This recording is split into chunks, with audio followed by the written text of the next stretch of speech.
Hello మామ. Present defence academy situation చూస్తే లక్షల్లో ఫీజులు కట్టించుకొని, పిల్లల దగ్గర ఒరిజినల్ సర్టిఫికేట్స్ కూడా తీసుకొని, ఫీజు కట్టే వరకు సర్టిఫికేట్స్ కూడా ఇవ్వకుండా బిలో మిడిల్ క్లాస్ వాళ్ళు చాలా ప్రాబ్లమ్స్ అయితే ఫేస్ చేస్తున్నారు. కానీ దానికి పూర్తి భిన్నంగా మన మహర్షి డిఫెన్స్ అకాడమీ వాళ్ళు స్టూడెంట్స్‌కి కేవలం 10,000 ఫీజు తీసుకొని, ఒరిజినల్ సర్టిఫికేట్స్ కూడా తీసుకోకుండా పిల్లలకు ట్రైనింగ్ ఇస్తున్నారు. రీసెంట్‌గా డిఫెన్స్ అకాడమీ మదనపల్లి రోడ్‌లో నుంచి కమ్మోల్పల్లి క్రాస్‌లోకి మార్చబడింది. ఇక్కడ ముఖ్యమైన విషయం ఏంటంటే వాళ్ళ సొంత భూమిలోనే స్టూడెంట్స్‌కి అకామిడేషన్, గ్రౌండ్ రెడీ చేసుకొని కేవలం 10,000 ఫీస్‌తో జాబ్ వచ్చే వరకు స్టూడెంట్స్‌కి ట్రైనింగ్ ఇస్తున్నారు.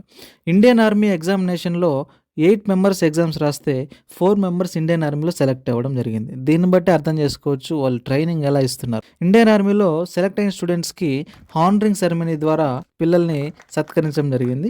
ప్రెజెంట్ అయితే మహర్షి డిఫెన్స్ అకాడమీ స్ట్రెంత్ వచ్చేసి 34 మెంబర్స్ అయితే ఉన్నారనమాట. కాబట్టి మీకు తెలిసిన వాళ్ళు, మీ వాళ్ళు డిఫెన్స్ అకాడమీ కోసం చూస్తున్నట్టయితే మహర్షి డిఫెన్స్ అకాడమీ కన్సల్ట్ అవ్వండి. మరిన్ని అప్డేట్స్ కోసం మా ఊరి పీదర్‌నైతే ఫాలో అయిపోండి.